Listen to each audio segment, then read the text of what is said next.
Hello, everybody.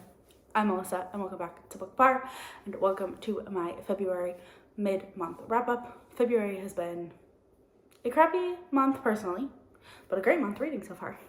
I got laid off at the beginning of the month, so my days have been spent reading and applying for jobs, so that's been fun. But yeah, I'm here to do my mid-month wrap-up. In the month of February, I have read a total of 16 books, and yeah, I'm excited to get into them. And if this is your first time watching one of my wrap-ups, I go in order of how I completed them, not necessarily how I started them. Some books takes me a week to read, some books takes me one day to read. It just kind of depends, size, how I'm reading it, that type of thing. So I'm just gonna go ahead and get on into it and start with the first book that I finished this month, and that is House Flame and Shadow by Miss Sarah J. Maas. I started this obviously at the beginning or in January, but I didn't finish it. And yeah, I absolutely loved this. I have an entire vlog where I talked about it and had all my reactions to it, but I loved this. This is quite possibly my new favorite Sarah J. Maas book. I don't have to reread Court of Silver Flames and figure that out, but I loved this. This is the third book in the Crescent City series, which follows Bryce Quinlan, who is a half human woman in the city of Crescent City, and something tragic happens to her in the first book, and then there's a time jump, and now it's a couple years later, and these murders are happening, and it could be connected to what happened to Bryce back in the beginning, and she ends up being tasked with working with fallen angel Hunt Athalar, and things go from there. And then, you have the second book where things expand, and then this book where, yeah, I just loved it. 5 stars. Amazing. Worth the 2-year wait.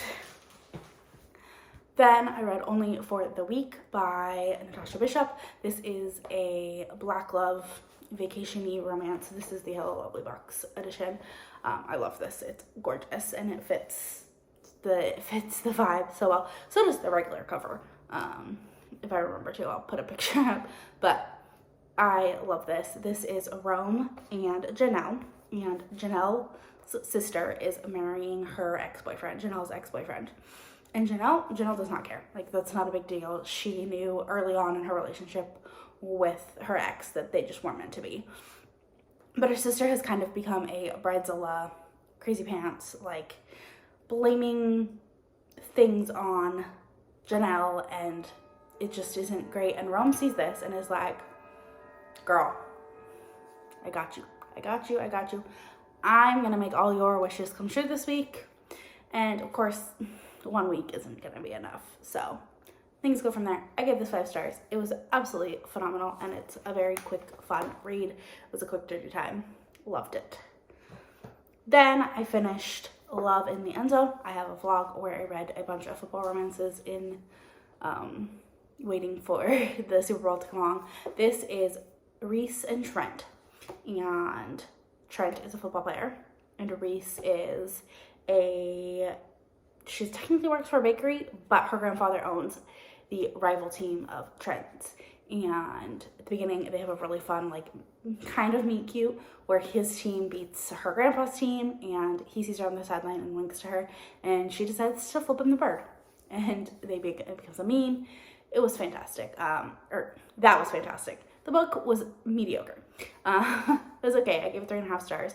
The third act conflict was just a little crazy, and yeah, but I mean, if you're looking for a book with a lot of football, this is definitely one. As long as you don't care about the storytelling and you're just there for the football, this is definitely one I suggest. Then I finished Let Me Hold You by Alexandria House. This is the second book in the McLean Brothers series. This follows Leland and Kimberly, and Leland, if you read the first book, you know that he's really into, like, older women.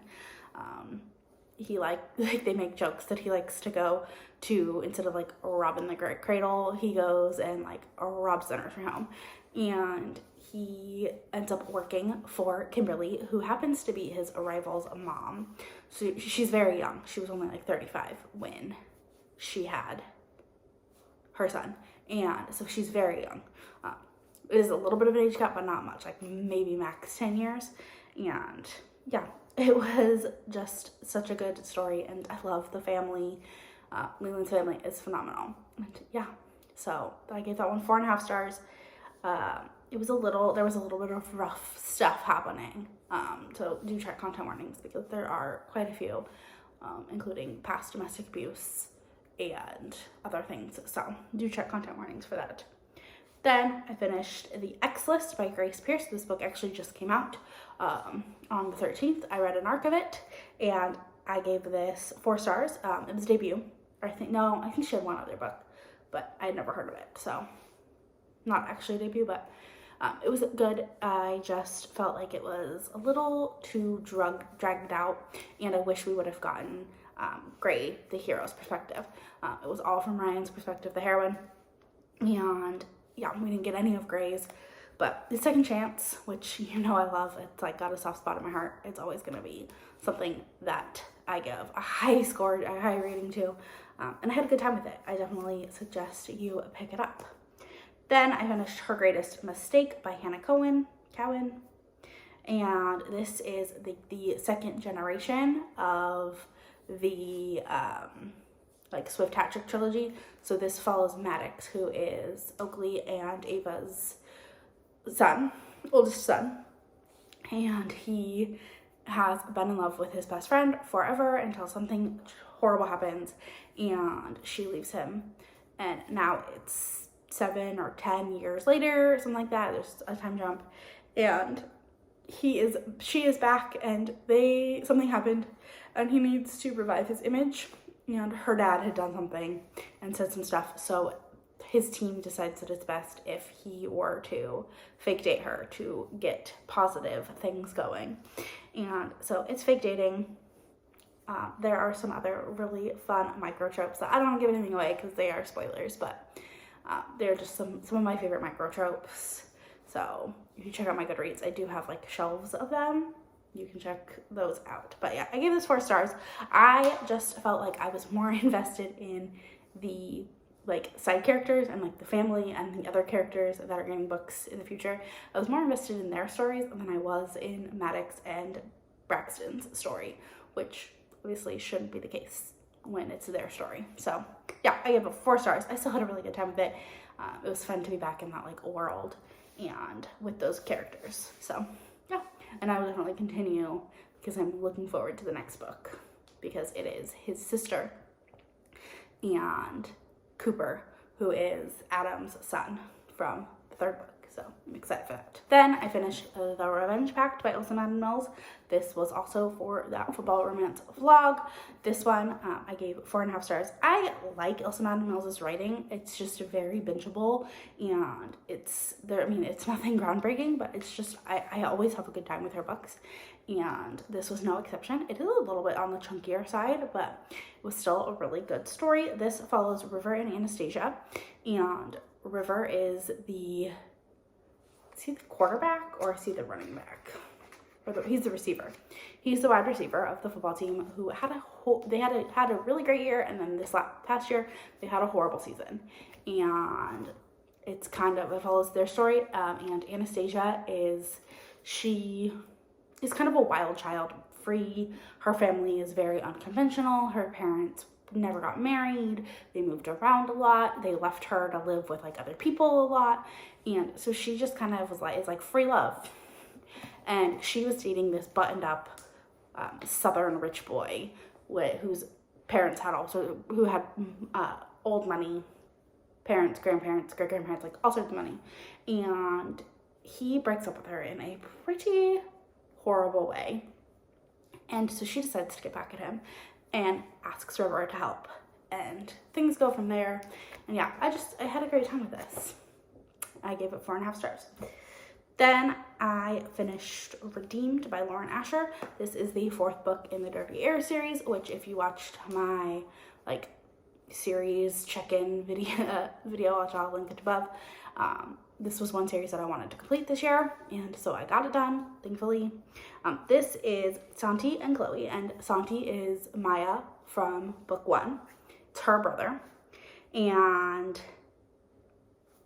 in the prologue, something happens, and he's in a really bad crash, and something happens, and he's become, now it's 3 years later, and he's kind of become a recluse. He doesn't talk to his family. He doesn't participate in Formula One anymore. And he's very like grumpy and mad at the world. And one day, Chloe shows up at his home trying to peek into his neighbor's yard because she believes his neighbor is her father because she took a DNA test, and so she believes that that is her father. And so she's like trying to like sneakily look, and he catches her, and she falls out of the tree. And then he like takes her phone, because she drops her phone. He takes it, and she goes back to his house when Maya and Noah are there, and they say, and he says, "Oh, this is my girlfriend." So yeah, it was fun. It was a cute story. I gave it 5 stars. There was a lot of great representation in it, or at least I believe it's great. I don't know. I don't actually. It's not on Voices, but I do have a father that has the same issue as Santi, so I do know, and it seemed very good. So yes, 5 stars for that. Then I read Thorns by Rina Kent. This is the Eternal Embers edition. This is a dark football romance, also read for my football vlog. We'll have it linked above. This follows Sebastian and Naomi, and Naomi's she's a cheerleader. She doesn't want to be. She's like, does it to help to make her mom happy. And Sebastian's the star quarterback. Everyone loves him.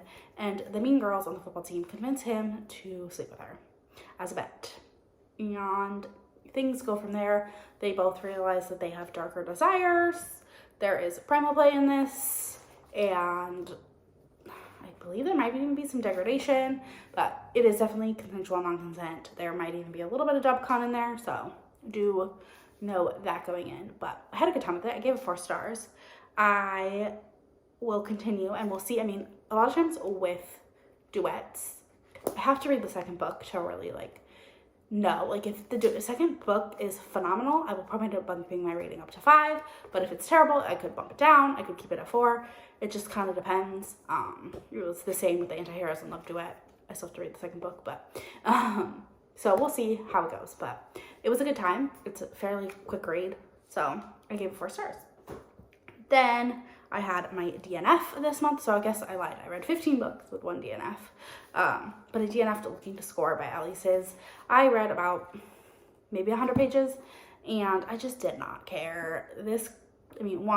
Also for the football vlog, 1, she's supposed to be like 5'11", 4'11", so like itty bitty, and he's supposed to be like 6'5". This is not how no. In no way, shape, or form would they be this close in height. So, not that the cover models matter, but that bugged me.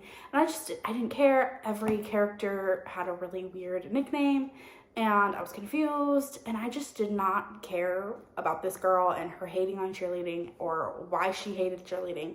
I just didn't care. Then I read Ashes of You by Catherine Cowles, and this is the 5th book in the Lost and Found series, and I absolutely adored this. This is Hallie and Lawson. Lawson's book has been much awaited from the beginning. He was the single dad of the family, the Hartley clan, and he has been looking for a nanny the whole time, and he's had some doozies apply, and it's just, women who just want to get with him, women who want to go with his brothers, different things. And yeah, fantastic. I gave 5 stars. I did not see who the bad guy was at all. I had thoughts, and I was completely 180 flipped. At one point I thought it was this person, and then I was like, no, it's this person, and just 0. It was amazing. I gave it 5 stars, obviously. And I think it's my favorite of the series, and I'm sad that it's over. But I'm excited for what comes next, because we saw the hero of the next book, and it'll be interesting to learn his story. Then I read Radiance by Grace Draven, and this follows Ilsa and Brescian, and they are put into an arranged marriage because they are completely different races. They're different species. Bershin is a Kai and Ildiko is a human woman, and they think each other is very ugly. He calls her a hag. She is scared of him because he has like really sharp teeth. He thinks her eyes are really creepy because they have like owl eyes, so they can see at night, and obviously humans have whites in their eyes and things. But they end up just forming a really close friendship and bond from the beginning, like before they even know who the other one is. They just like, they make jokes with each other and they become best friends. And then of course, as they're married, so they do what married couples do, they fall in love. And yeah, I had a great time with this. I gave it 4.5 stars. We'll see how I feel after the next book, but I did really enjoy this. Then read Magnolia Parks Into the Dark. I got super lucky. This was out early at my Barnes & Noble. Don't love this edition, but it's fine. I couldn't pass it up when it was out early. So, because this actually just came out on the 13th. And yeah, this honkin' boy is so good. I cried. Of course, if you know, like, I can't say much about this because this is the 5th story in the Magnolia Parks universe and the 3rd following Magnolia and BJ. And if you know what happened at well, obviously you should know because you shouldn't be reading this out of order at all. You should definitely read it in order. I wouldn't skip the Daisy books. I mean, you probably could, but there is a lot of like backstory in there. But if you know what happened at the end of Long Way Home, you know a big theme of what this story is going to be, and it is very prevalent in every aspect of this book, in every aspect of Magnolia and BJ's relationship. There are some moments where you are mad at BJ, there are some moments where you are annoyed at Magnolia, and you're gonna go through it with this, but I absolutely loved it. 5 stars, and I am sad that this part is done, but I'm excited for Daisy's story. And also very nervous. Then I read Canadian Boyfriend by Jenny Holiday. I thought I was joining a book club. Some stuff happened. I ended up not being able to go. But I had read it for that. And this follows Mike and Aurora. And Aurora one day is working at a coffee shop.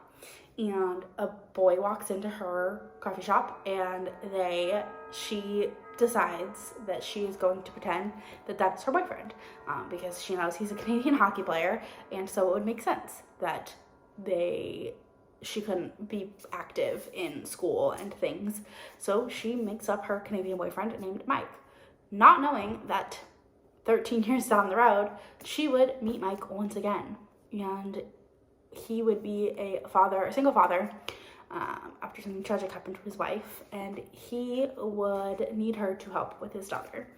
And yeah, it was phenomenal. I gave 4 stars because I just felt like, I understood why he was upset, but he could have stayed and talked it out with her. Instead, he kind of blew it all up, and that was really annoying. But yeah, I gave 4 stars.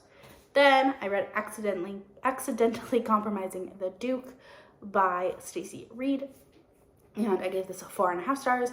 This is Edmund and Adeline, and Adeline is supposed to be married to a very evil guy who is not great, and she decides she is going to, because she has also been offered for by someone who is not of as high of a standing as him, and so she decides she's going to compromise her friend, and because she ends up in Edmund's room, and Edmund is a duke, and he needs a wife because he promised his daughters he would give them a mother after their mother passed away, and she ends up in his room. Things go from there. They end up having to get married. It was so good. I loved it. I just wished there was a little bit more. Edmund was a little too mean a couple times, but I understood. It's just he's a little too mean for my tastes a couple times, so that's why I had to give 4.5 stars. But it was good, and having read, I didn't read book 2, but having read books 3 and 4 before this, it was kind of fun to see where that all started and to see the little hints of other books. So yes, and then the final book I read in the month was so far this month was Redeeming 6 by Chloe Walsh. This is the 4th book in the Boys of Tommen series, the 2nd book of Joey and Aoife's story. And if you want to cry and laugh and feel all of the feels, then read this book, because that is exactly what happened while I read this. I felt every emotion under the sun, and this book is absolutely 5 stars. It is, I mean, this month I have read 3 books that are quite possibly going to be favorites of the year. Yeah, already, and we're only, as of today, we're only 15 days into the month, so I loved this, and I already, and like, shockingly, like, these are shockingly floppy. Not as floppy as the Bloom editions, but yeah, I had a great time with this, and I can't wait to reread it and like annotate it. And there's just so many moments in here, and the found family that Joey finds with the Kavanaughs is just absolutely adorable. And the way Adele is with Joey, even though Joey is 18, she doesn't care. She's like, I don't care. You're my son. I'm taking your siblings in. I'm taking you in. Like, you're mine. And it was just absolutely adorable. Loved it so much. So yeah, those are the 15 books and 1 DNF I had so far this month, and I am excited for what is to come the rest of this month. I'm hopefully reading more fantasy romances, because I've only read one, and it's a favorite web, and more Black romances, because obviously it is Black History Month. So I'm excited, and just more romances in general, because it's the month of love. So that is all I have for now. If you made it to the end of this video, leave me a heart emoji, because Valentine's Day. And don't forget to like, comment, subscribe, all the fun stuff. It really helps me out. And I will talk to you all in the next one. Bye.